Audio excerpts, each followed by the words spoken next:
रीट 2024 का online form आप कैसे अप्लाई कर सकते हैं, इसके स्टेप बाय स्टेप प्रोसेस के बारे में। तो फ्रेंड्स यहाँ पर देखिए जो नोटिफिकेशन है रीट की या इससे रिलेटेड जो भी जानकारी है या अप्लाई लिंक है, ये सब डिटेल्स आपको jobrasta.com पर देखने को मिल जाएगी। वहाँ पर जाकर आप इसकी डिटेल्स को चेकआउट कर सकते हैं। अगर आप आवेदन करना चाहते हैं रीट 2024 के लिए, तो आप इसका ऑनलाइन फॉर्म अप्लाई कर पाएँगे। तो यहाँ पर देखिए ये इसका ऑफिशियल पोर्टल है जहाँ से आप इसमें ऑनलाइन आवेदन करते हैं। अभी क्या हो रहा था कि ऑफलाइन ही पेमेंट का ऑप्शन था, केवल आप ऑफलाइन ही पेमेंट कर सकते थे।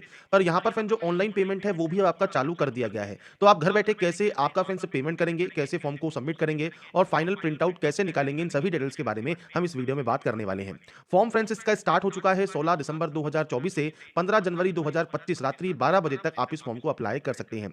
फीस अगर आप ऑफलाइन करना चाहें तो 15 जनवरी तक ही आपको यहाँ पर फीस जमा करानी है। प्रवेश पत्र 19 फरवरी से आपके यहाँ पर जारी हो जाएंगे। परीक्षा तिथि 27 फरवरी 2025 आपकी यहाँ पर रखी गई है। यहाँ पर ध्यान रखिएगा जो फीस है वो आपको कैसे पे करनी है। फीस आप ऑनलाइन या ई मित्र के माध्यम से जमा करा सकते हैं। लेवल 1 के लिए अगर आप आवेदन कर रहे हैं तो 550 रुपए फीस है। लेवल 2 के लिए कर रहे हैं तो भी 550 रुपए फीस है। दोनों ही लेवल के लिए अगर आप कर रहे हैं तो 750 रुपए फीस है। इसके लिए आपके पास जो है शैक्षणिक योग्यता आपके पास होना जरूरी है। इसके लिए फ्रेंड्स आपको यहाँ पर देखिए कहा गया है आवेदन पत्र में अपलोड किए जाने वाले पासपोर्ट फोटोग्राफ आवेदन भरने की तिथि से 3 महीने से अधिक पुराना नहीं होना चाहिए। आवेदन पत्र में जैसे फोटो दाढ़ी में क्लीन शेव लगाया है, परीक्षा हॉल में वैसी ही स्थिति में आपको जो है होना होगा। इसलिए आपको यहाँ पर जो भी फोटो आप लगाते हैं तो फ्रेंड्स वो चीज आपको यहाँ पर क्लियर होनी चाहिए। चश्मा अगर उपयोग में लाया गया है तो चश्मा लगाकर फोटोग्राफ खिंचवाया जमा होगा। काले चश्मे के साथ खिंचा हुआ फोटो मान्य नहीं होगा। 10वीं की अंक तालिका आपको अपलोड यहाँ पर करनी होगी। तो ये फ्रेंड्स आपको यहाँ पर जानकारी क्लियर कही गई है। इसके अलावा जो कक्षा 1 से 5 तक की जो आपकी योग्यता है और इसके अलावा जो आपका 6 से 8 तक की योग्यता है वो आपको यहाँ पर देखने को मिल जाती है। अब बात करते हैं फॉर्म अप्लाई के लिए। तो देखिए ये इसका ऑफिशियल पोर्टल है जहां से आपको आवेदन करना है। सबसे पहले जनरेट चालान आपको यहाँ पर करना होगा। आप इस ऑप्शन पर क्लिक करेंगे, आपके सामने इस तरह का इंटरफेस आता है। पहला है फॉर्म फॉर लेवल 1। अगर आप लेवल 1 के लिए आवेदन करना चाहते हैं तो लेवल 1 के लिए कीजिए। लेवल 2 के लिए करना चाहते हैं तो लेवल 2 के लिए कीजिए और दोनों के लिए करना चाहते हैं तो आप दोनों के लिए कर सकते हैं। आपको यहाँ पर फॉर्म फॉर लेवल आपको यहाँ पर देखने को मिल जाएगा। तो आपके अकॉर्डिंग जिस भी आप लेवल के लिए आवेदन करना चाहें वो आप करेंगे। इसके बाद है एप्लीकेंट नेम। तो आपको फ्रेंड्स यहाँ पर पूरा नाम यहाँ पर देना होगा एप्लीकेंट का। इसके बाद आपको यहाँ पर फादर नेम प्रोवाइड करना होगा और उसके बाद आपको देना होगा मदर नेम। नेक्स्ट ऑप्शन है डेट ऑफ बर्थ का। तो डेट, मंथ एंड ईयर ये आपको यहाँ पर प्रोवाइड करना है, आपकी जो भी डेट ऑफ बर्थ है।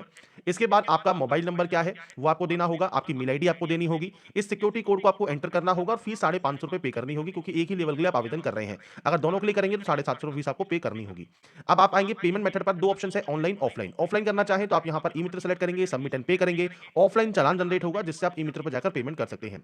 पर अगर फ्रेंड्स आप ऑनलाइन करना चाहते हैं तो आप ऑनलाइन सेलेक्ट करेंगे, यहाँ पर आईसीआईसीआई का ऑप्शन मिलेगा और उसके बाद आप सबमिट एंड पे वाले ऑप्शन पर क्लिक कर देंगे।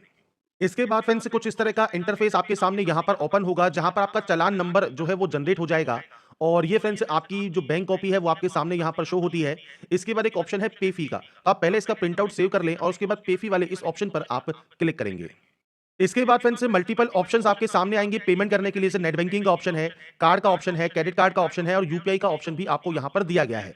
तो यहाँ पर आप यूपीआई से अगर पेमेंट करना चाहें तो फ्रेंड्स यहाँ पर देखिए आपकी जो यूपीआई आईडी है उसको फ्रेंड्स आप यहाँ पर वेरीफाई करेंगे। इसके बाद वीपीआई का ऑप्शन है, एक है आपका क्यूआर कोड का ऑप्शन। अगर आप क्यूआर कोड से करना चाहें तो आप क्यूआर कोड से भी कर सकते हैं। आपको फ्रेंड्स फिर आपकी जो आपकी यूपीआई आईडी है वो वेरीफाई करने की जरूरत नहीं है। अगर आप यहाँ पर यूज करते हैं यूपीआई को तो आप क्यूआर कोड को यहाँ पर जनरेट कर सकते हैं प्रोसीड नाउ से और उसके बाद अपने पेमेंट को आप वेरीफाई कर सकते हैं। और अगर मान लीजिए आप क्रेडिट कार्ड, डेबिट कार्ड या नेट बैंकिंग के माध्यम से भी करना चाहें तो वो भी आप यहां पर कर सकते हैं। किसी भी बैंक के क्रेडिट कार्ड, डेबिट कार्ड से आपका जो पेमेंट है वो कंप्लीट हो जाएगा। तो यहां से आपको पेमेंट सबसे पहले वेरीफाई या कंप्लीट करना होगा।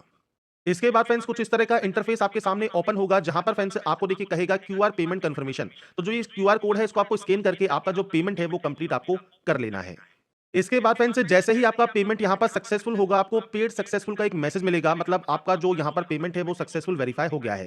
मैंने यहाँ पर यूपीआई से ही पेमेंट किया है तो फ्रेंड्स हमारा बैंक ट्रांजेक्शन आईडी भी यहाँ पर जनरेट हो गया है। इसके बाद आप इसका यहाँ पर जो प्रिंट आउट है या प्रिंट है वो आप सेव करके अपने पास रख लें और उसके बाद नेक्स्ट स्टेप है फिल एप्लीकेशन फॉर्म का। आप इस ऑप्शन पर क्लिक करेंगे। तो यहाँ पर फ्रेंड्स फिल एप्लीकेशन फॉर्म पर क्लिक करने के बाद अब आपको सबसे पहले यहाँ पर लेवल पर जाना है। लेवल 1 या लेवल 2 आप या दोनों के लिए आपने जिसके लिए भी फी पे की है वो आप सेलेक्ट करेंगे। आपका चालान नंबर आपको देना होगा, आपका मदर नेम आपको देना है, यहाँ से आपको डेट ऑफ बर्थ सेलेक्ट करना है, इस कैप्चा कोड को फिल करना है और उसके बाद नेक्स्ट स्टेप पर क्लिक कर देना है। इसके बाद फ्रेंड्स आप अपने पोर्टल पर लॉगिन हो जाएंगे और पोर्टल पर लॉगिन होने के बाद आपको देखिए पर्सनल इन्फॉर्मेशन सबसे पहले फिल करनी है। आपका एड्रेस सेक्शन फिल करना है। इसके बाद क्वालिफिकेशन एंड प्रेफरेंस है। नेक्स्ट स्टेप आपके अपलोड इमेजेस का है और लास्ट में आपका जो है डिक्लेरेशन है। तो इन 5 स्टेप में आपके फॉर्म को आप यहां पर कंप्लीट करेंगे।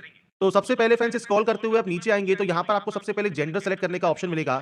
मैरिटल स्टेटस क्या है, मैरिड है, अनमैरिड है, वो जानकारी आपको देनी है। हस्बैंड नेम आपको यहाँ पर देना है। आधार कार्ड नंबर आपको यहाँ पर प्रोवाइड करना है 12 डिजिट का। इसके बाद कैटेगरी जनरल है, ईडब्ल्यूएस है, एससी, एसटी, ओबीसी, एमबीसी वो आप सेलेक्ट करेंगे। और इसके बाद फ्रेंड्स यहाँ पर देखिए आपके सामने कोई अदर ऑप्शन यहाँ पर नहीं आता। इसके बाद रिलीजन क्या है वो आपको देना होगा। एक्स सर्विसमैन है तो आप यहाँ पर यस कर सकते हैं, नहीं है तो आप नो करेंगे। स्पेशल डिसेबल्ड कैंडिडेट है तो आप यहाँ पर सेलेक्ट कर सकते हैं और नहीं है तो आप सिंपली यहाँ पर भी नो करेंगे। इसके बाद है नेशनलिटी ऑप्शन, नेशनलिटी आपको सेलेक्ट करना है। बोनाफाइड रेजिडेंट अगर आपका राजस्थान है तो आप यस कर सकते हैं, अगर अदर स्टेट कैंडिडेट है तो आप सिंपली यहाँ पर नो करेंगे और आपका बोनाफाइड स्टेट आप यहाँ से सेलेक्ट कर सकते हैं, डिस्ट्रिक्ट सेलेक्ट कर सकते हैं। और अगर आप राजस्थान के मूल निवासी हैं तो आप यहाँ पर यस कर सकते हैं। इसके बाद आपको राजस्थान देखने को मिलेगा और इसके बाद आपको डिस्ट्रिक्ट देखने को मिलेगा। नेक्स्ट ऑप्शन है आपका आइडेंटिफिकेशन मार्क, मतलब कोई भी कट का निशान, कोई मोल, कोई बर्न का निशान है आपके चेहरे पर, हाथ पर, पैर पर, आप उसकी जानकारी दे सकते हैं। इसके बाद है आपकी एसएसओ आईडी। एसएसओ आईडी क्या है? Rajasthan single sign on ID. तो फ्रेंड जो एसएसओ आईडी पे आप लॉगिन करते हैं, आप एसएसओ या आरएसएम एसएसबी के जितने भी फॉर्म फिल करते हैं, उसकी जो आईडी है वो आपको यहाँ पर एंटर करनी है और उसके बाद ही आप नेक्स्ट स्टेप पर क्लिक करेंगे। तो एसएसओ आईडी अगर आपके पास नहीं है तो मैंने कई वीडियो बनाए हुए हैं जिसमें फ्रेंड्स आप राजस्थान सिंगल साइन ऑन की वेबसाइट पर आ सकते हैं, रजिस्टर हियर का ऑप्शन आपको मिल जाएगा और जन आधार है तो जन आधार, गूगल है तो गूगल, आप इनमें से किसी भी ऑप्शन की सहायता से आपका फ्रेंड्स जो रजिस्ट्रेशन है वो आप कंप्लीट कर सकते हैं और उस रजिस्ट्रेशन जब आपको मिल जाएगा, रजिस्ट्रेशन आप कर लेंगे, जो आईडी आप बनाएंगे वो आईडी आपको यहाँ पर देनी है और उसके बाद आपको सिंपली नेक्स्ट स्टेप पर क्लिक कर देना है। तो ये पर्सनल डिटेल में बेसिक जानकारी है जो कि आपको यहाँ पर फिल करनी होगी। इसके बाद फ्रेंड्स नेक्स्ट ऑप्शन आपका आता है एड्रेस का। अब यहाँ पर देखिए जो एड्रेस है वो फ्रेंड्स आपका है कोरस्पोंडेंस एड्रेस, मतलब पत्राचार का पता। तो जो आपका प्रेजेंट एड्रेस है, पूरा एड्रेस जो भी आप लिखते हैं वो आप यहाँ पर एंटर करेंगे। तो इसके लिए आपको एड्रेस लाइन 1 में एंट्री करनी है, एड्रेस लाइन 2 में आपको एंट्री करनी है। मैं सिर्फ आपको डेमो शो कर रहा हूँ, आपके अकॉर्डिंग आपको डाटा यहाँ पर एंटर करनी होगी। इसके बाद पोस्ट ऑफिस आपको देना है, आपका स्टेट कौन सा है वो आपको देना होगा, डिस्ट्रिक्ट आपको यहाँ पर सेलेक्ट करना है और उसके बाद आपको आपका जो पिन कोड है वो आपको यहाँ पर एंटर करना होगा। तो ये बेसिक ऑप्शंस हैं आपके एड्रेस के, जो कि प्रेजेंट एड्रेस है जो कि आप फिल करेंगे। एड्रेस आप अपने अकॉर्डिंग फिल करें और उसके बाद ही नेक्स्ट स्टेप पर आप क्लिक करेंगे और नेक्स्ट स्टेप आएगा आपके क्वालिफिकेशन डिटेल्स का। तो यहाँ पर फ्रेंड्स नेक्स्ट ऑप्शन पर जब आप आते हैं क्वालिफिकेशन पर, सबसे पहले है एग्जाम सेंटर डिस्ट्रिक्ट प्रेफरेंस। दो सेंटर्स आपको एग्जाम सेंटर के चूज करने हैं, आपके अकॉर्डिंग जो भी सेंटर्स आप यहाँ पर चूज करना चाहें वो आप यहाँ पर चूज कर सकते हैं। इसके बाद है language for medium of instructions. तो आपको फ्रेंड्स जो आपका एग्जाम है उसके लैंग्वेज 1 एंड लैंग्वेज 2 आपको यहाँ पर सेलेक्ट करना है, जो कि आप अपने अकॉर्डिंग यहाँ पर सेलेक्ट कर सकते हैं। इसके बाद है स्ट्रीम, तो आप किस स्ट्रीम में आवेदन करना चाहते हैं, मैथमेटिक्स एंड साइंस में या सोशल स्टडीज में या फ्रेंड्स अदर में। तो ये आपको अदर में आपको फ्रेंड्स यहाँ पर देखिए दो ही एरिया ऑफ स्पेशलाइजेशन मिलेंगे, तो इनमें से ही आपको ये सेलेक्ट करना होगा। तो ये आप अपने अकॉर्डिंग यहाँ पर सेलेक्ट कर लेंगे, मैथमेटिक्स एंड साइंस है या सोशल स्टडीज है। इसके बाद आता है क्वालिफिकेशन सेक्शन। क्वालिफिकेशन में क्या है, सबसे पहले है 10th में आपको यहाँ पर देखिए ऑप्शंस मिल जाते हैं मल्टीपल। तो आपको यहाँ पर बोर्ड के नेम की लिस्ट मिलती है, आपका जो भी बोर्ड का नाम है वो आप यहाँ पर एंटर करेंगे। यहाँ पर आपको देना है आपका ईयर ऑफ पासिंग। यहाँ पर फ्रेंड जो भी डाटा है वो सिर्फ मैं सैंपल या डेमो के तौर पर एंटर कर रहा हूँ, आपकी एक्चुअल डाटा आप यहाँ पर देंगे। टोटल नंबर्स आपको देने हैं, मार्क्स ऑब्टेन आपको यहाँ पर एंटर करना है। ऐसे ही 10+2 जो आपकी 12th है उसके भी आपको बोर्ड का नाम देना होगा, आपका ईयर ऑफ पासिंग क्या रहा है वो आपको यहाँ पर एंटर करना है और उसके बाद आपके नंबर्स की आप यहाँ पर एंट्री कर देंगे। तो ये आप यहाँ पर अपने नंबर्स की एंट्री करने के बाद आपको मिलता है डिग्री ऑप्शन। अब डिग्री में देखिए यहाँ पर एक ऑप्शन है अपेयरिंग का। अगर आप डिग्री अपेयरिंग है तो आपको आपका रोल नंबर देना है और कौन से ईयर में है वो आपको देना होगा। और इसके बाद फ्रेंड्स आपको यहाँ पर आपकी यूनिवर्सिटी सेलेक्ट करनी है और ये ऑप्शन आपके डिसेबल रहेंगे। पर अगर आप पास आउट हैं तो आप यहाँ पर इस ऑप्शन को अनटिक रहने दें। यहाँ पर मल्टीपल ऑप्शन आपके सामने है, तो आप यहाँ पर जो भी आपका यूनिवर्सिटी रहा है वो आपको यहाँ पर सेलेक्ट करना है। अगर इसमें नहीं है तो आप अदर सेलेक्ट करके मैनुअल एंट्री भी कर सकते हैं। इसके बाद फ्रेंड्स यहाँ पर आपको आपका ईयर ऑफ पासिंग देना होगा, आपने इसको जब भी पास किया है आप यहाँ पर एंट्री कर देंगे। इसके बाद आपको यहाँ पर आपके नंबर्स की एंट्री करनी है, कितने में से कितने नंबर्स आपने यहाँ पर गेन किए। ऐसे ही आपका पीजी डिग्री है तो पीजी डिग्री की भी जानकारी आप यहाँ पर प्रोवाइड कर सकते हैं। तो ये बेसिक जानकारी है जो कि आपको यहाँ पर एंटर करनी है।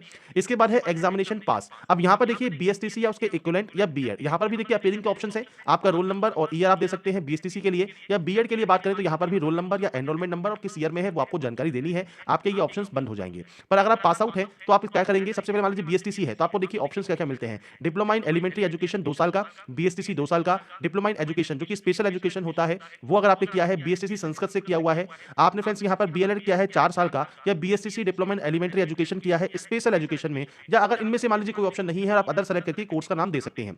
और यहाँ पर फ्रेंड्स नीचे बीएड में जो ऑप्शन है इसमें बीएड है, एमएड है, बीए बीएड है, बीएससी बीएड है और अदर है। अगर इसमें मान लीजिए आपका स्पेशल एजुकेशन या कोई ऑप्शन नहीं है, तब अदर सेलेक्ट करके यहाँ पर एंट्री कर सकते हैं। जैसे यहाँ पर की गई है कि आपका यहाँ पर देखिए जो है diploma in elementary education, special education, तो आप इस तरह से एंट्री यहाँ पर कर सकते हैं। तो यहाँ पर आपकी जो क्वालिफिकेशन है, इसके बाद आपका सेम यहाँ पर यूनिवर्सिटी है, आपका ईयर ऑफ पासिंग है, मैक्सिमम मार्क्स है, ऑब्टेन मार्क्स है, ये आपको देना है और उसके बाद आप नेक्स्ट स्टेप पर क्लिक कर सकते हैं। तो ये बेसिक जानकारी है जो कि आपको यहाँ पर आपकी मार्कशीट और सर्टिफिकेट्स के अकॉर्डिंग आपको यहाँ पर एंटर करना है।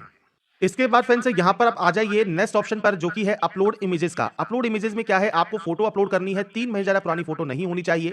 और यहाँ पर फ्रेंड्स 20 से 50 केबी में आपको ये अपलोड करना है फोटोग्राफ। सिग्नेचर भी 20 से 50 केबी में ही अपलोड होगा, जेपीजी फॉर्मेट में। व्हाइट पेपर पर ब्लैक पेन से आपको सिग्नेचर करना है, ये चीज आपको क्लियर होनी चाहिए। ये जेपीजी फॉर्मेट में अपलोड होंगे। ऐसे ही आधार कार्ड का जो फ्रंट साइड है, मतलब आपको देखिए इमेज दी गई है, फ्रंट जो साइज है ये आपको जेपीजी फॉर्मेट में अपलोड करना है 50 से 100 केबी में। और यहाँ पर है सेकेंडरी सर्टिफिकेट मार्कशीट, तो आपकी जो 10वीं की मार्कशीट है वो आपको यहाँ पर सर्टिफिकेट है वो आपको अपलोड करना है। ये भी जेपीजी फॉर्मेट में रहेगा 50 से 100 केबी के बीच में। तो ये डॉक्यूमेंट्स हैं जो कि आपको यहाँ पर अपलोड करना मैंडेटरी है। सिर्फ 4 चीजें मांगी गई हैं, फोटोग्राफ, सिग्नेचर, आधार कार्ड का फ्रंट और सेकेंडरी सर्टिफिकेट। आपको देखिए सैंपल दिया गया है, तो केवल फ्रंट के ही आप स्कैन करवा के यहाँ पर अपलोड करेंगे। तो इसके लिए आपको ब्राउज पर क्लिक करना है, यहाँ पर ब्राउज का ऑप्शन है और यहाँ से फाइल को सेलेक्ट करके अपलोड आपको कर देना है। अपलोड होने के बाद ही आप नेक्स्ट स्टेप पर जा सकते हैं। इसके बाद फ्रेंड्स नेक्स्ट ऑप्शन आता है डिक्लेरेशन का। यहाँ पर देखिए आपसे कहता है आपका नाम और फादर नेम आपको यहाँ पर शो होगा कि आपने जितने भी इंस्ट्रक्शंस हैं ये आपने पढ़ लिए हैं, किसी भी स्थिति में जमा शुल्क लौटाने के लिए आप नहीं कहेंगे। आयोजित रीट परीक्षाओं में आपके फ्रेंड्स से जो भी आपने अनुचित साधन अगर प्रयोग किया है तो आप अयोग्य नहीं है। इसके अलावा फ्रेंड्स आपने मैं डाउनलोड किया हुआ आवेदन पत्र, घोषणा पत्र, शपथ पत्र, संबंधित दस्तावेज स्वयं के पास सुरक्षित रखूंगा या रखूंगी, तो आपको यहाँ पर ये सिंपली डिक्लेरेशन करना है। इसके बाद फ्रेंड्स यहाँ पर नेक्स्ट ऑप्शन है अभ्यर्थी द्वारा घोषणा पत्र बी का प्रारूप, मतलब सेकंड डिक्लेरेशन अब आपको यहाँ पर करना होगा, तो आप सेम यहाँ पर सेकंड डिक्लेरेशन भी यहाँ पर कर देंगे। इसके बाद फ्रेंड्स यहाँ पर नेक्स्ट ऑप्शन है स्वय सत्यापन का, तो आपको यहाँ पर दोबारा से स्वय सत्यापन यहाँ पर करना है और स्वय सत्यापन यहाँ पर करने के बाद आपको कंफर्म एंड प्रीव्यू का ऑप्शन यहाँ पर मिलेगा। तो इसके बाद फ्रेंड्स आप आ गए हैं फ्रेंड्स आपके प्रीव्यू सेक्शन पर। प्रीव्यू सेक्शन में फ्रेंड्स यहाँ पर देखिए जो भी जानकारी अभी तक आपने फिल की है वो सब आपको यहाँ पर शो होती है। आपको बस यहाँ पर जो ये डिक्लेरेशन है, ये डिक्लेरेशन आपको यहाँ पर कंप्लीट करना है। और अगर मान लीजिए आपको यहाँ पर लगता है प्रीव्यू में कि आपने कोई भी गलती कर दी है, आपको उस गलती को सही करना है या एडिट करना है, तो देखिए यहाँ पर नीचे एडिट का ऑप्शन भी आपको दिया गया है, तो आप यहाँ से अपने फॉर्म को एडिट कर सकते हैं। पर अगर आपको लगता है मान लीजिए कोई भी गलती नहीं है, सभी स्टेप आपने बिल्कुल सही से फिल किए हैं, तो आप यहाँ से डाटा को कंफर्म कर देंगे। इसके बाद फ्रेंड्स आपका देखिए जो फॉर्म है वो फाइनली यहाँ पर सबमिट हो जाएगा और फॉर्म फाइनल सबमिट होने के बाद आपको देखिए प्रिंट या डाउनलोड का जो ऑप्शन है आपके एप्लीकेशन फॉर्म का, वो आप यहाँ से प्रिंट आउट या डाउनलोड करके अपने पास रख सकते हैं फ्यूचर यूज के लिए, फ्यूचर रेफरेंस के लिए। तो यहाँ पर फ्रेंड्स देखिए जो प्रोसेस है रीट 2024 ऑनलाइन फॉर्म अप्लाई करने की, वो जानकारी मैंने आपको स्टेप बाय स्टेप सारी जानकारी प्रोवाइड करने की कोशिश की है। आप फ्रेंड्स बाद में भी अगर मान लीजिए आप यहाँ पर रीप्रिंट करना चाहें तो आप रीप्रिंट यहाँ पर कर सकते हैं। आपको सिर्फ अपनी जानकारी फिल करके नेक्स्ट स्टेप पर क्लिक करके लॉगिन करना होगा एप्लीकेशन फॉर्म के प्रिंट आउट के लिए। और अगर आप अपने पेमेंट का स्टेटस चेक करना चाहते हैं या चालान दोबारा से जनरेट करना चाहते हैं तो फ्रेंड्स आपको यहाँ पर ऑप्शंस मिल जाते हैं। तो यहाँ पर जो जानकारी है वो मैंने आपको प्रोवाइड कर दी है, बाकी की जानकारी आप jobrasta.com पर जाकर चेकआउट कर सकते हैं। साथ में नोटिफिकेशन को रीड आउट जरूर करें। 15 जनवरी 2025 इसकी लास्ट डेट है फॉर्म को अप्लाई करने की। अगर